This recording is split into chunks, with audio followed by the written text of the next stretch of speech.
Hi students. Yesterday and today we have something connected between our lessons. We have both the skills of speaking and listening.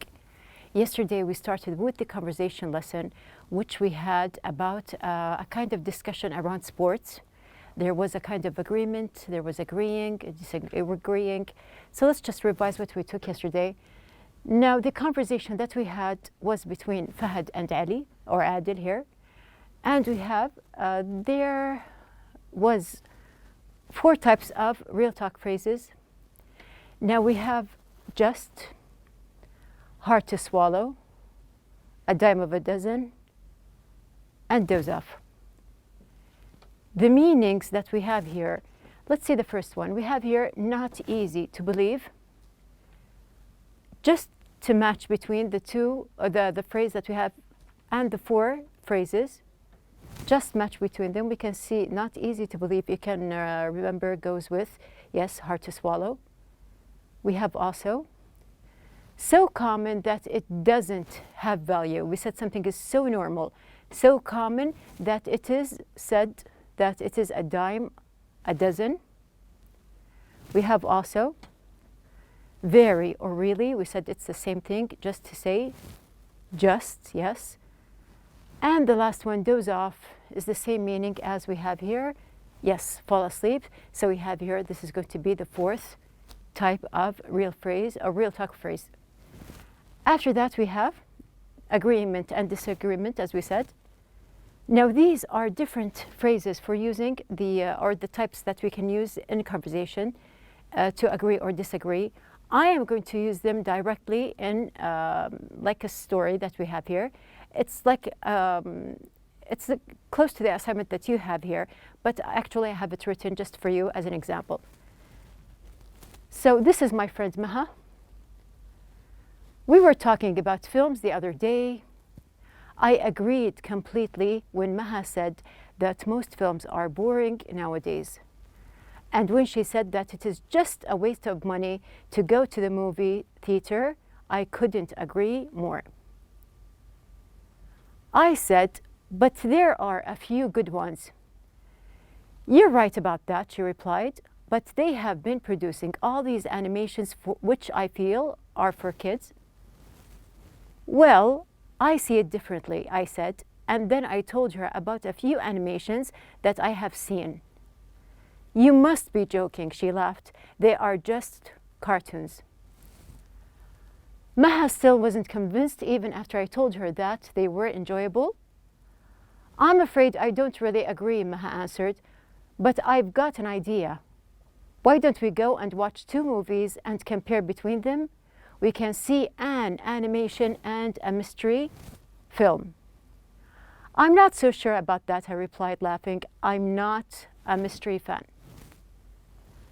I totally disagree, Maha said. Mystery films are exciting and fun to watch, but you can't judge until you see the movie. You're absolutely right, I said. You've got a deal. So you can see that I used all the phrases that we have here for agreement and disagreement. Moving on.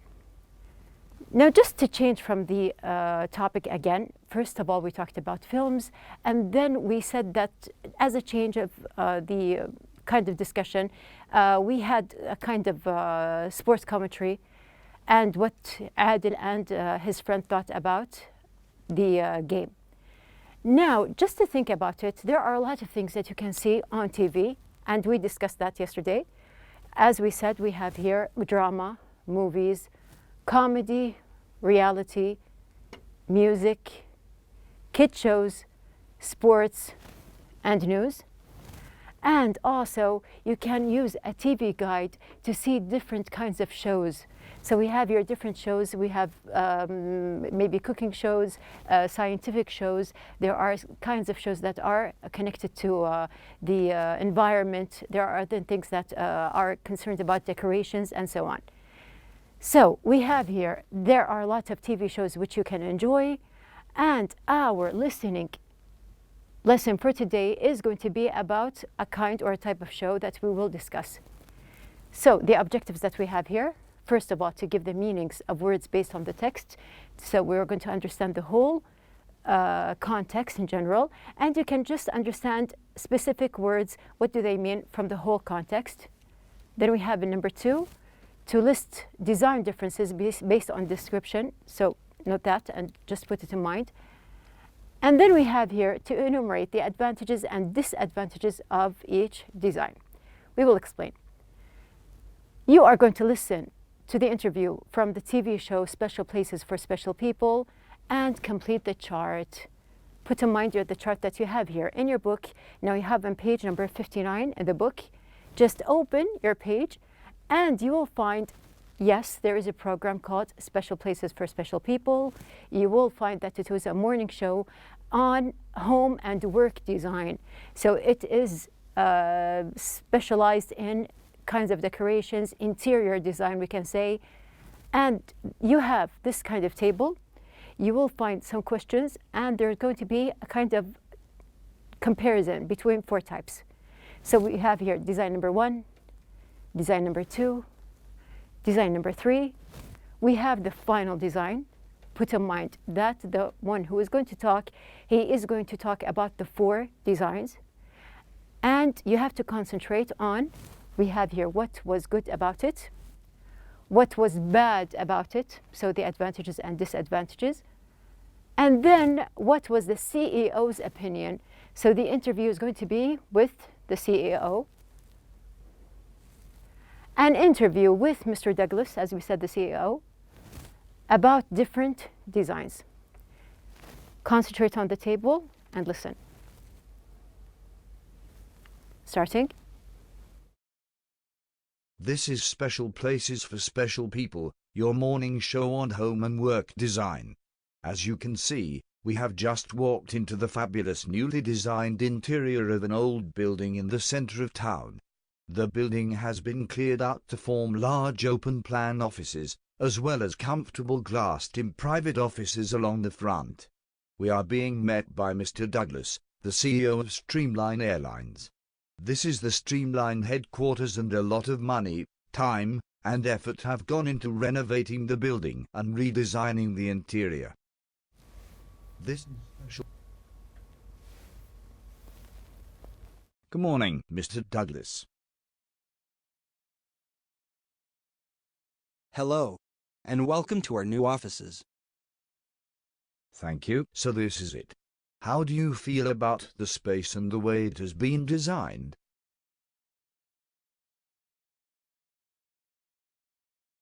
I am satisfied with the design.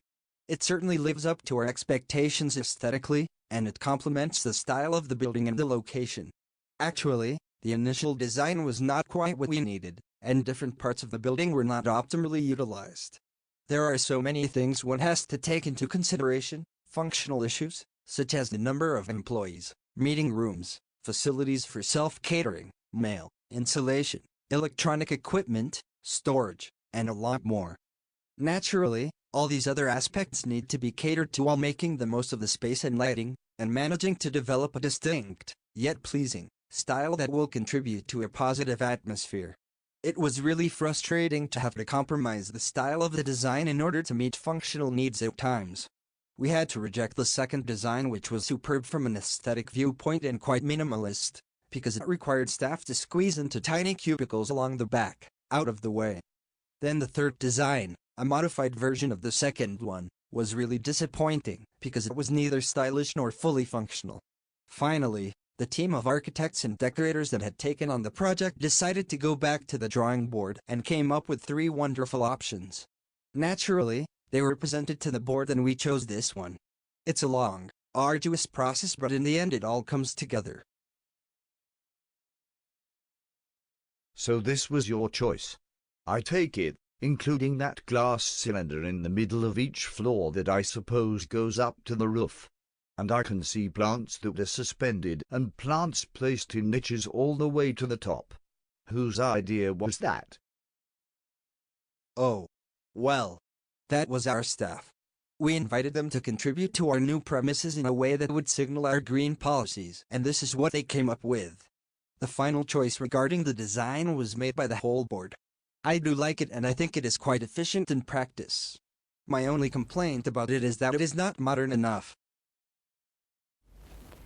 actually, you have the basic comparisons are all in just one script here that I would like just for you to listen again, because they are very specific, and you just have to take 2 to 3 words exactly to fill in the table.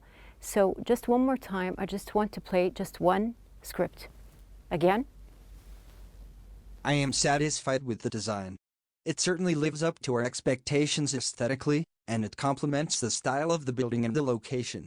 Actually, the initial design was not quite what we needed, and different parts of the building were not optimally utilized. There are so many things one has to take into consideration: functional issues, such as the number of employees, meeting rooms, facilities for self-catering, mail, insulation, electronic equipment, storage, and a lot more.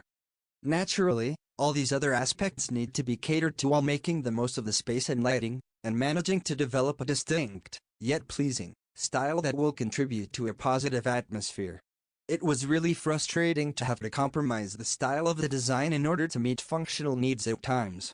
We had to reject the second design, which was superb from an aesthetic viewpoint and quite minimalist, because it required staff to squeeze into tiny cubicles along the back, out of the way.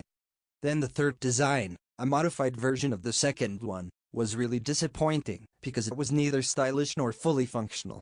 Finally, the team of architects and decorators that had taken on the project decided to go back to the drawing board and came up with 3 wonderful options. Naturally, they were presented to the board and we chose this one. It's a long, arduous process, but in the end it all comes together.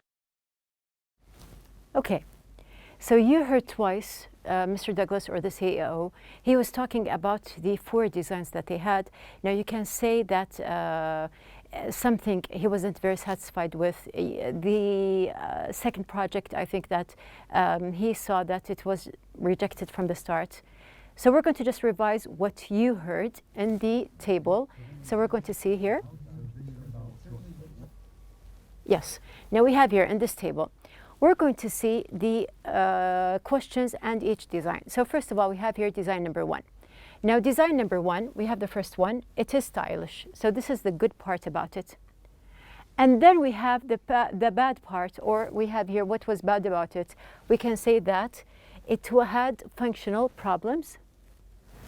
And then the CEO's opinion was that it doesn't meet the needs that he saw for his company. Then we have the second design. The second design, you can see here that it was aesthetically superb. And we have here the bad part about it was that the staff was isolated in cubicles in the design. And his opinion in general was that the superb style, but not very functional for him. Then we have in design number 3. Design number 3, you can see that nothing was good in his opinion. And the bad part was that it wasn't modern enough. The CEO's opinion was neither stylish nor functional. It was disappointing for him. Then we have the last part, which is the final design. The good thing that it was what they needed exactly. And actually, there's nothing bad about it. And Mr. Douglas's opinion was that it was satisfying. So we have here, this is the part for the listening. And we have here, as we said, it's just a discussion about the differences between these 4 designs. And now, as you can see, that we just took the basic words that we have here. You can note that we have here, for example, the words disappointing, satisfying, isolated in cubicles.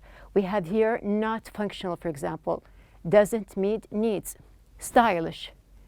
So from the whole text that you heard, we just took some words to fill in our table.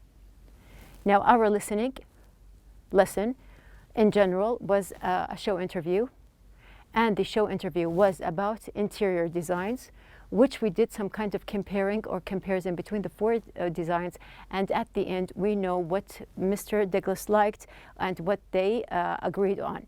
So this is going to be our lesson. So we discussed a lot of types of TV shows and the things that we can watch, and we are going to continue. Tomorrow we have a very interesting and enjoyable light lesson, which is the pronunciation. So enjoy the lessons that we have, and we'll see you soon.